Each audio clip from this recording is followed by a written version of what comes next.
deep in the heart of North Carolina, a rivalry that defines more than just a game. It's pride, it's legacy, it's the blue bloods of college basketball. It is Duke versus North Carolina on the final day of the regular season. However, this has been the year of the Blue Devils. Cooper Flagg and company with a chance to not only win the conference outright, but a chance to twist the knife a little bit deeper into their rivals' tournament hopes. Welcome to Countdown to Game Day, covered by State Farm, alongside the best shooter that Rick Pitino has ever coached. His words, not mine. Luke Hancock, I am Sam Ravech. Great to have you with us here on this final Saturday. And Luke, when we talk about this North Carolina team, we'll get Seth Greenberg here in just a second. This team has a sense of desperation here in this game. And Seth, it's like you standing over a putt on 18 for the member guest. It is palpable, the tension in there. But what exactly is on the line, in your opinion, for North Carolina in this game?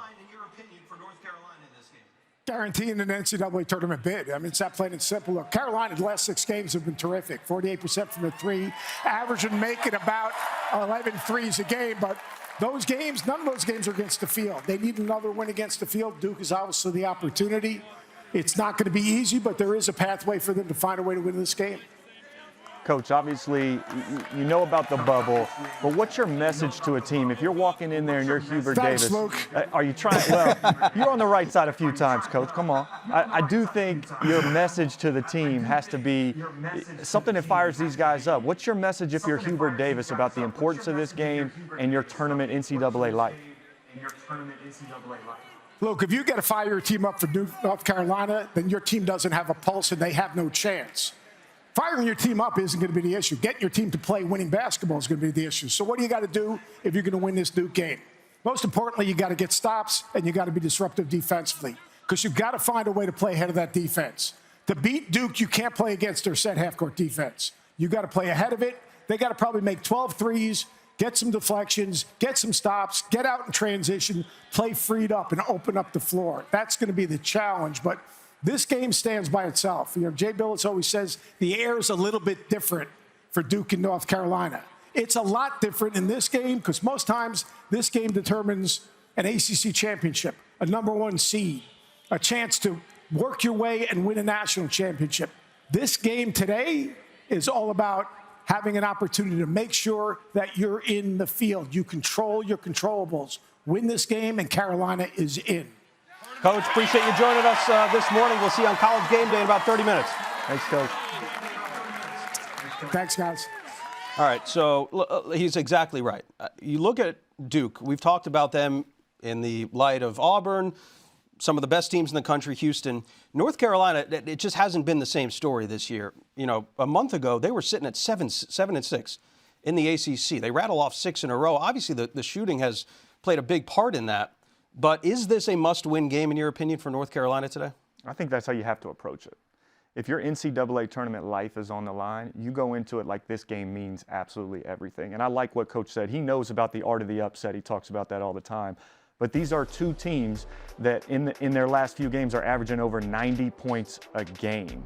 That right there tells you it's not about offense. It's about how you can get Duke in the half court, slow them down, and control the pace of this game. Also, for Carolina, this front court is why they are on this winning streak. Right. That's what we've been questioning the entire season. Jalen Withers, Van Allen Lubin, those two in particular have got to continue to be as potent as they've been on both ends of the floor. It is the final Saturday of the regular season, which means it will be our final edition of Saturday Shoutouts, and we're coming out of the gate strong here, Luke, with a shout-out to the McNeese men's college basketball manager, Amir Khan. Have you seen this, by the way? Aura? Absolutely. Legendary. I mean, leading his team out with a bunch of songs. I would say Mr. Electric Factory should be his nickname. But Amir Khan, this was like the first time, and then there was another viral video that hit with Amir kind of leading McNeese out, who, by the way, just won the Southland Conference for the 2nd year in a row. And Amir joins us now. Amir Khan, thank you so much for being on the show this morning. Thank y'all for having me. I'm glad to join. Absolutely. And look, the concept of a manager leading a team out is probably not revolutionary, but the way that you're doing it is revolutionary. Talk about how this whole concept came about and when it all started. Yeah, so this started last year. I'm usually the one who's carrying the speaker out for the pregame walkouts, and I usually don't know the songs, but I'm jamming. You know, I usually like the songs that they play, but I don't know it word for word like I did that day. But whenever they started playing the song for the walkouts, I was like, you know, it's one of my favorite songs. You know, I like this song, so I was ready to go, and you know, I was as hyped as the players were. So yeah, that was a really fun moment. Man, you had me fired up and ready to go, getting the vibes right for that game. I want to know, what's the coolest part of this fandom that's been going on? Who's kind of slid in the DMs or the best part of this whole experience for you? Yeah, you know, I think I've never been big on social media, so you know, this is all new to me. You know, everyone reaching out, and I'm thankful for all the love and support. I think the coolest interaction was Antonio Brown. You know, he had a quote tweeted about me, and you know, when I saw that, I thought that was really funny. I got to shout out Sam here, by the way. I don't know if you can see this, but overnighted your shirt right here. So he is rocking it on game day today. Yeah, we are. Let's see if we can get the camera back here. I'll stand up here. Look, Amir, this is what it's all about here, right? How legit this is legendary. Thanks for sending this over. I appreciate it. Look, thank you for wearing it. Yeah, well, thank you. I mean, we've seen a couple of different editions of this. Who gets to pick the songs? Who controls the aux cord? Is it you? No, it's actually DJ Richards. You know, I think he kind of consults with the team before the pregame walkout, ask them what song they want, and he's usually the one who plays it. So I know, you know, managers sometimes, they got a tough job, and coaches can be really hard on them, but I want to know, what's Will Wade say about this? He's been really supportive, you know, and he's always supportive in everything I do, even before all of this. So he's really loved it, and, you know, he's been extremely supportive. Amir, best of luck throughout your conference championship, and maybe we'll see you come March, because that would certainly be electric. You're going to be the legend of March, man. Tournament. Yeah. That's awesome. Thanks, Amir. Thank y'all for having me. Yeah, again, McNeese back-to-back Southland Conference champions, and yeah, they're going to be playing in their conference championship coming up next week. Speaking of conference champions, shout out to the Pitinos, not one, both Pitinos, because Rick at St. John's and his son Richard at New Mexico won at least a share of their conference championships in the regular season conference championships in the same year. Now, the Big East and the Mountain West, Luke, we're talking about two of the top 6 conferences according to Ken Palm and some of the numbers here. So this is not easy, but Richard in his 13th season as a head coach now finally has his first regular season conference championship. I know you know the Pitino family obviously very well. What are your thoughts on this? This is pretty cool. Yeah, first of all, it's very cool. I'm so excited for the Patinos. Richard is typical Rick Pitino style basketball with some different flavor to it. He's even got a guy in Nelly Jr. Joseph that played for Rick at Iona. I love the style and the identity of these teams. Obviously, we know about that Pitino defense. They want to get up and down. You know, they got to control the pace of the game. But just having their level of success, these are guys who are basketball people through and through, and there's no bending on the Pitino way, right? You have to buy in. That's the toughest part, but it's also the most rewarding in the end. And Richard, dynamite on social media, by the way. He's always coming in with a hot tweet about his dad or whatever else. Yeah, man. Both these guys, I gotta pick at them a little bit because we couldn't do social media when these guys were coaching me. And to see it full circle now, you got Jimmy Fallon and documentaries, and Richard's the social media guru now. It's been awesome. You mentioned style a second ago. Rick Pitino has been known for his style, specifically with the white suit that he breaks out on rare occasion for big games. Any stories that you remember about when Rick would come out in the white suit when you were at Louisville? Absolutely. First thing, our whiteout jerseys back in the day, those were my absolute favorite. But I remember we were playing Marquette. This is like 2013. We won the game by, 15, 20, something like that. But what I remember is being in the locker room, coach comes out, and he's got this like blue jacket on. We're all in our whiteout stuff, and I'm kind of looking at him sideways. And he told us, I don't think I'm going to do it this year. Ooh. I don't think I'm going to do it. And then right before the game started, he kept that going right up until game time. But the electricity in that building, when he flipped it, put on the white suit, and he came out, it was like the aura moment right there with McNeese State. The vibes could not be better. I knew we weren't going to lose that game. The energy was unbelievable. The word is that the white suit will make another appearance at some point, whether it be in the Big East Conference tournament next week or in the NCAA tournament. We'll have to wait and see if he breaks it out. But we'll see when that happens. All right, last but certainly not least, a huge shout out to Jemai Meshack at Tennessee. Now, they are coming off an upset loss at Ole Miss this week. That's not what we're talking about. We're talking about this shot and much, much more.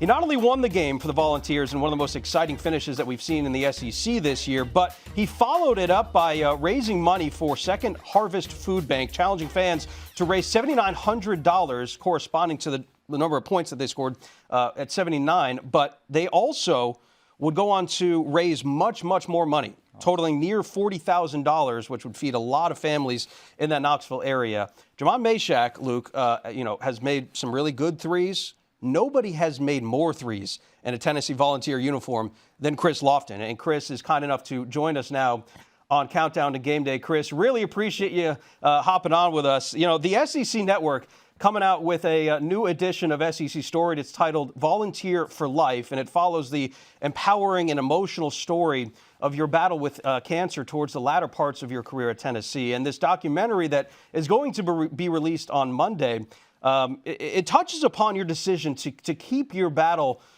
relatively quiet to a small private group of people. Looking back on that time, why do you think you decided to do that? Because, it wasn't about me. It was about my team and, the success we had at that time. And I felt like if I would have, told people my story, it would have been all about me. So I was more of a team guy. So I wanted to keep it on the Tennessee Volunteers and my teammates. Chris, I know you're a Maysville, Kentucky guy. I live in Louisville, so I'm in the state. I got to tell you, everybody I told that we were going to do this interview, you are an absolute legend, my man, legend. I want to ask you, when you found out, I know it was an NCAA tournament test, something like that, but just walk through those emotions, and then who in that Volunteer family, your family, did you lean on immediately? Just, we found out during the NCAA tournament that something was wrong, and then, we came back to Knoxville and, got the test done and figured, it was cancer. And it was just, a tough time for me at that time. But, my parents were there for me during it all. So, they leaned on their faith and, pushed me to my faith. And it was a tough time, but, at the end of the day, it was all worth it because, now that I can see that I inspire a lot of people that's going through cancer, that's what it's all about. Your head coach at the time, Bruce Pearl, was one of the people that was in that inner circle. How much did you lean on Coach Pearl during that time, and what do you think it meant to you throughout the course of the season to know that you had a support system in him? He was great. At the time I wasn't playing great basketball, and people were wondering what was going on, and Bruce always had my back, and talked me up, and like he was there and for me emotionally, and being a great person as he is. Get your thoughts too on this current Volunteer team. Rick Barnes, the narrative has been out there that they have had trouble winning in March, but this team looks and feels like they have a different build around them. What have you seen watching and following along with this team this year, Chris?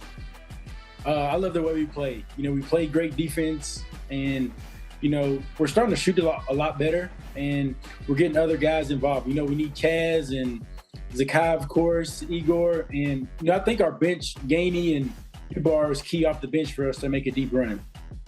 All right, last but certainly not least, Chris, we'll get you out of here on this. Obviously, the documentary is coming out this Monday. When people watch it and watch your story and hear your story, what is it that you hope people gain from it? Just, for one, it was, be nice to everybody. You never know what somebody's going through. I can go back to, my senior year, people talking bad about me, and it, you try to, not to listen, but it's hard not to, with, the social media and everything going on. So be nice to everybody. You never know what somebody's going through. That's Chris Lofton. Chris, really appreciate you hopping on with us, and best of luck to your Tennessee Volunteers throughout the rest of March. Really appreciate it. I appreciate y'all having me. That's Chris Lofton, again, the all-time leader in made threes at Tennessee. Be sure to check out Volunteer for Life. Again, it airs 7 p.m. Eastern time, coming up this Monday on the SEC Network. If there's a player that's responsible for Thompson Bowling Arena being packed out, it'll be Chris Lofton.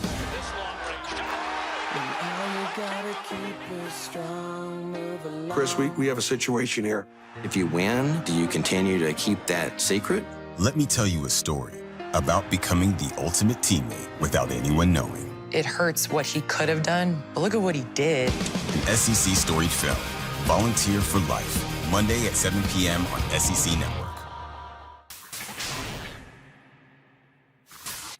All right, let's bring in College Game Day's very own Jay Williams now. And Jay, the national champion in enemy territory this morning. Jay, appreciate you hopping on with us. You can't handle this, Luke. He's got the handle. Look at, he's already coming at you. Y'all lucky I didn't see Louisville, Luke. You're lucky I didn't see your squad, Luke. Russ was too link, small. Man. You were different. Russ is too small, though. Yeah, you do. Pause. Jay, look. I mean, the last time that these two played a month ago, Duke wasted no time asserting their dominance inside Cameron. Obviously, there was a sense of desperation in the air in Chapel Hill this morning. What exactly is on the line for the Tar Heels in this game? I mean, it's a tournament berth. I mean, that's what we're talking about, and it's not every day that you see a matchup, and people talk about this thing not being as relevant. And I think they're stupid, right? Like this is the most relevant game that's on the slate today. And what I would say is that North Carolina has found themselves over the last 6 games. And the one thing I've always talked about Carolina is a sense of desperation and a sense of urgency in which they play. And I think offensively, they have shown that with the way they've been shooting the ball over the last 6 games, and they've been getting contributions from their bigs. And Luke, you know this, when your bigs are protecting the rim and they're getting offensive rebounds and they're communicating, it allows the guards to put the pressure on the perimeter because they know that the bigs have their backs. And tonight, they need the bigs to be physical and they need the guards to push up to not allow Duke to shoot 3-point shots. Absolutely. The front court playing better, I think, has been a huge catalyst for Carolina. I'm going to take you really behind enemy lines, get you in the locker room with Carolina. If you're in the seat of R.J. Davis, what are you saying to your teammates? How are you getting these guys fired up for that competitive fire that you talked about earlier? Well, that's been the one thing I think that, and look, I haven't been inside the locker room, but R.J. is more of a quiet player. I think he leads by example. But like, these are the games that are meaningful. Like, this is why you come to North Carolina. This is why you come to Duke, right? And one of the things that we're going to talk about, like, we love to rubberneck as a society, right? When a car crash or something happens, but that's why there's so much traffic. Like, you get a chance to potentially knock Duke off the 1 line. And it's just not about the 1 line, it's about pride. Like, we could see these guys again in the ACC tournament. We can see them again in the NCAA tournament. And aren't you tired of hearing about Cooper Flagg? Aren't you tired of hearing about how good Duke is? I mean, there's so much ammunition. Luke, you know how petty both you and I are as individuals. We can find data points for days to talk about what should motivate North Carolina. The thing is, it has to translate tonight on this court with a sense of urgency. That's what you need to see from Carolina. Absolutely. This rivalry always delivers, as they say, right? I got to ask, though, from Duke's perspective, a lot of things going on, not just injuries, but the guy who's your defensive coordinator is going to leave. There's a lot of noise around Coach Lucas leaving and going to Miami right after this game. You think that's a distraction for these guys? How do they overcome some of that? I mean, I don't see how it couldn't be, Luke. Can you imagine, like, your top assistant coach while you're at Louisville just leaving before you went into the ACC tournament? Crazy. I couldn't imagine losing Chris Collins or Johnny Dawkins. I mean, these things happen when the season's over. And I think it's not only a disadvantage for Duke, I think also for the coaching staff. I mean, that is John Shire's right-hand person to act as if everything's just going to be okay. I mean, the whole strategy, things need to change. People need to absorb different roles. Now, you're always going to say things like, yeah, in the midst of losing somebody, everybody else needs to step up. But that's continuity. And what's the one thing, Luke, that we always talk about as players? Like, we love rituals. We love daily habits. You love seeing the people that go over defense scouts. I know where it is. All of a sudden, to change it up right now, I think that's a way bigger loss than what people are talking about as it relates to Duke. I think that's a great point you brought up. Jay, I hate this cheer. On a personal note, my friends do it to me, Luke. I really hate it. Jay, it's annoying. On a personal note, we really always appreciate you coming on with us every Saturday morning throughout the regular season. We haven't had anybody make a shot yet before we get you out of here. Is there a Tar Heel, do you think, behind you that might be able to make one? Come on, Jay. Can I bring a Duke person out here? Please. Even better. Let's do that. That'll be a better reaction. Where's my Duke people at? Oh, yeah. Come on out here. Yeah. Come on out here. Hurry up. No. Oh, you're the chef? You're the chef? Okay. All right. Come on, Let him cook. Let him cook. Come on, chef. Cook it up, baby. Cook it up. What do you mean? What do you mean? This is what you guys should be practicing for the game. All right. Got one 3-point shot here for $100. Right here for $100, right? Listen, do not airball the shot. Do not embarrass our squad. Don't embarrass me. Just Okay, adding the here we go. pressure. Knock it down. Knock it down. Knock it. Ay, ay, ay. Chef not cooking today, Jay. I think it's like the one thing you ask the guy not to do. The one thing, yeah, one job. You set that up. Yeah, one job, Chef. I know. Thanks, Jay. Appreciate it.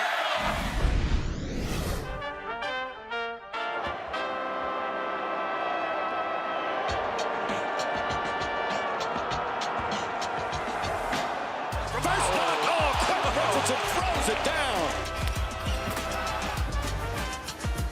Oh, did he get up high? The money ball for two. He hits his last 9 shots.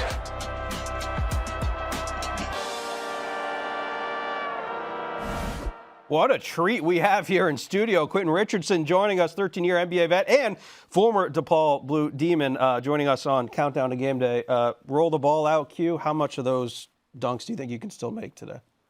I still can dunk. I don't know about all of the pizzazz with it. I mean, the best part of that video, though, is I had hair. Y'all didn't see that? I had the waves flowing. I was looking good out about there. shooting the threes, not the dunks. Did win a three-point contest, yeah. I could So still you could do that any shoot the day. lights out of it. I'm waiting for him to come back with an old head three-point contest so I can win it. All right, that's a good idea. It is. I'm curious to get your thoughts because you've obviously spent time, in college and a long time in the NBA. What do you make of the current landscape in college basketball today? It's wild. It's wild. I like the wild, wild west between the NIL, the transfer portal, how you just could up and leave and there's no consequences. It's crazy. He would have made a lot of money back in college, by the way. Yes. NIL would have been ridiculous. I just wonder if he would have stayed put, or some of these guys, you just go test your market value. It seems like every year. No, I would have stayed in Chicago. Yeah. Yeah? What? I was the man. He was the man on campus there. There's some big programs that would have said, hey, let's write a little check here, try and get you out of there. See how big that money would have been. All right, let's check out today's Magic Moments covered by State Farm. Speaking of money, Cooper Flagg's going to make a lot of it. He already is, by the way. He will most likely play in his final regular season game as a Blue Devil today against North Carolina, or maybe he won't, maybe. But to celebrate, this generational talent, we are seeing kind of 5 of the most memorable moments of Cooper Flagg's season this year. It started at, Notre Dame, where he broke the freshman scoring record with 42 points. And we also remember some of the epic dunks that he had against Kansas and Pitt. We'll run through these videos, guys. But, Q, I'm wondering your thoughts on Cooper Flagg. Coming out this year, likely going to be the #1 overall pick. What have you seen from him? He lived up to all the expectations that were on him. I mean, I got to watch him in high school. I'm in Orlando, where Montverde is right outside of Orlando, so I got to see a lot of their games. Obviously, they were on TV.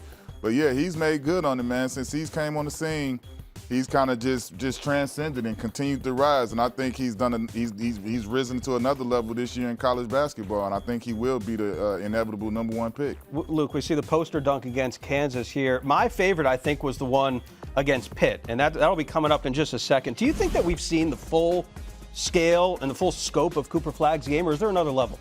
I think there's absolutely another level. The guy has more 20-point double-doubles as a 17-year-old than anyone ever has. Again, Duke is doing it different. They start 3 freshmen, so to think he can't get better is just crazy. Yeah. And then finally, we see the dunk against Pitt. And then the last home game against Wake Forest was kind of the icing on the cake, if you will. 28 points, 8 rebounds, 7 assists, 2 steals, 3 blocks. You can continue to go on down the list because he leads the team in all of those categories. He has an opportunity to do something very, very rare. That is to come back to college. Now, I'm not saying it's going to happen. In fact, I'll ask you guys, yes or no. Is Cooper Flagg in a Duke uniform next year? Answer's got to be no, but I'm sure they could come up with some way to make it real attractive for him to come back. They're obviously going to be good next year. NIL doesn't have any restrictions, so I don't know, unload the truck, get him the Brinks truck and pay the man. I'll be interested because if I'm Cooper Flagg, I'm not sure I want to go to the Washington Wizards. So I mean, there's that. That's waiting on him, and that's purgatory. What would you do if you were in his shoes? I would stay. You would? With the landscape, what it is now, and the money he can make, knowing that I'm looking at going to Washington, I might. I mean, I would. Obviously, I would have to consult with my family and my team and check all of those things out. But I'm not sure that would be the worst thing for him. I mean, the money is so different than it was back in the day. Yeah, I know you're not doing multi-year deals here or anything for college, but I think that's a great point. And you could literally make, I don't know, $5 or $10 million. He's got to be a max guy in whatever scenario. Well, give me a number, Q. What's the number to stay? I mean, when I came back after my freshman year, I got an insurance policy that was like I think it was like $10 million or something. But that's an insurance policy. Like they're getting real cash. Yeah. And I say I'm a guy who could have went and I came back. So I mean, trust me, if it was that type of money on the table, they might have got me to stay again. I think it's 8 figures. For a guy like that, yeah, absolutely. To get him he's got to be box office. And the question has been, like, are they really going to pay that much money for a guy like Cooper Flagg? I think they would. I would have to imagine they would be seriously considering that. All right, that was today's Magic Moments covered by State Farm. We got a massive slate of games coming up over the course of this final Saturday. Missouri and Kentucky. Missouri looking to bounce back after falling at Oklahoma in the midweek. Tigers, by the way, 18-1 at home this year. Rivalry weekend gets kicked off a little bit early with the Iron Bowl Part 2. Bruce Pearl and the Tigers coming off the rare loss against A&M, but Bama's also been sliding. And then, of course, it all comes down to Duke, North Carolina, 6:30 Eastern time. A tasty late-night one, too, with Baylor on the bubble and Houston already wrapping up the Big 12 regular season conference title. Speaking of Baylor, let's run through a couple of these teams that are sitting on the bubble, heading into conference championship week, that need to make a push in their respective conference championship. Let's start in the Big Ten. That'll be played in Indianapolis, and talk about Indiana. A team that, you know, for by and large most of the season hasn't been able to sniff the bubble, but they've played really well over the course of the last couple of weeks. They ran their coach out of town. Mike Woodson's gone after this year, but they have a chance to make the NCAA tournament. Luke, what do you think the Hoosiers need to do here in Indianapolis? Well, you need to take care of business. You're 9-10, right alongside who you're going to play today in Ohio State. They did beat them earlier on this year, so the sweep of a team like Ohio State, where you're kind of side by side with them, could be really important. And like you said, starting to play a little bit better basketball. They've won 3 out of 4, 4 out of 6. I've seen projected 10 seed potentially. So Indiana, you got to be playing your best basketball this time of the year. Have to take care of business against Ohio State, by the way, a team that they beat by 1 in the previous matchup back in January. All right, let's move on to the SEC, which is very bubblicious down there at the bottom of the conference. But I look at a team like Texas and a coach like Rodney Terry, who rides into March on the hot seat. And let's not forget that when Chris Beard was kind of let go in that position, Rodney Terry took over. He took this team all the way to the Elite Eight. Q, I know you've watched the SEC this entire year, so nothing would surprise you if Texas were to make a run. I'll ask you generally about the SEC as a conference this year that has so much NBA talent in it, including a guy like Trey Johnson on this Texas team that'll likely go pretty high in the draft. Yeah, I mean, that's the one thing you've seen. A lot of these freshmen have come in and made big names and showcased their game and put themselves in situations that they can either go to the draft and be a high draft pick or come back and be a superstar the next year. So team like Texas and Trey Johnson, I like I said, I talked to you earlier, I like Baylor. Yeah. I like the kid VJ Edgecombe, and I feel like a run in the tournament this late would catapult him and possibly into the top 10, top 5 picks in the draft, because he's that type of player. He's had the NBA eyes on him from when he went to USA Basketball, and he's done things throughout the season to keep the eyes on him. So I think if he could have a good stretch in the tournament, make the tournament and have a good stretch, he could be a really high pick. Let's get to your bread and butter, Luke, in the ACC here. We talked about North Carolina, what's at stake here, not only today, but also what's coming up next week when they go to play in the tournament. For me, it just seems like at some point they're going to have to beat Duke, whether that's today or that's in the ACC tournament. It seems like that's their path to the NCAA tournament, but how do you see North Carolina's picture right now? Well, I think so as well. And the ACC could still get totally turned upside down if UNC finds a way to win this game today. But if I'm Hubert Davis, that's how I'm firing these guys up. We have to beat Duke for our NCAA tournament lives. And whether it's this week or next week, you're going to have to make it happen. Again, the front court guys playing better has taken this team to another level. They're averaging over 90 points a game over the last month or so. Can you be potent enough on defense to slow Duke down? Very good. I'll take the Big East here. And a team that I think really needs to make a run, they already have been, is Xavier. Same win streak as UNC right now. 6-game win streak. They go into a game today very winnable against Providence in the final day of the regular season. what makes this even better is they could match up with UConn in the first round of that Big East tournament. As a UConn fan, don't love that, but just the way that Sean Miller's crew has been playing. But yeah, they were 6-7 in the Big East at the start of February, and they've won 6 straight. Very winnable game today. Dangerous team come March. We'll see what Xavier can do. Moving on to the Big 12, Q, I'll come back to you on this Baylor team, VJ Edgecombe, because this Baylor team, VJ wanted to go play for a guy like Scott Drew. It's unusual territory for them to be where they are, sitting on the bubble in a good Big 12 this year. When you look at a guy like VJ, what do you think the next steps are to his game in order for him to be successful at the next level? I mean, obviously, he has out of this world athleticism. He can handle the ball, create his own shot. The biggest thing I see is his jump shot. It has to become better. It's not broken. It's not terrible, but he has to become more consistent and more confident in it. And I mean, obviously, that's when you get to the NBA, everybody can dribble, everybody can do everything, but you have to improve on that. And I think with everything he has, because he's a two-way guy. He can defend. He's a high-level defender. He can. He's a crazy athlete, like both sides of the ball. Some of the craziest blocks and craziest dunks. But if he gets that jump shot down, sky's the limit for him. This kid could be out of there. I like what Q said, though, about not just VJ, but Trey Johnson as well. These young guys that are big-time draft picks potentially, these games right here down the stretch, last game of the season, getting into conference tournaments, when the lights are brightest, that's where you're going to see these guys show out and they can seize that opportunity. You made a lot of money to be made in March, that's for sure. And the NCAA tournament always delivers. So too does Duke and North Carolina. That game coming up tonight. Again, this has been an incredible season to follow. It's been great to be with you guys all season long on YouTube, ESPN+, Facebook as well. But we have come to the conclusion of our coverage here on Countdown to Game Day. So before we get out of here, I want to send a huge thank you to everybody that has worked on this show tirelessly all season long. Our producer, Shelby, everybody behind the scenes. Also, Katie Hennessy, who's standing about 10 feet away from me, getting us all of the guests that have come on Countdown to Game Day. So thank you so much. And a huge thank you as well to our sponsor, State Farm. For Luke Hancock, Quentin Richardson, I am Sam Ravech saying thank you so much for watching Countdown to Game Day, covered by State Farm.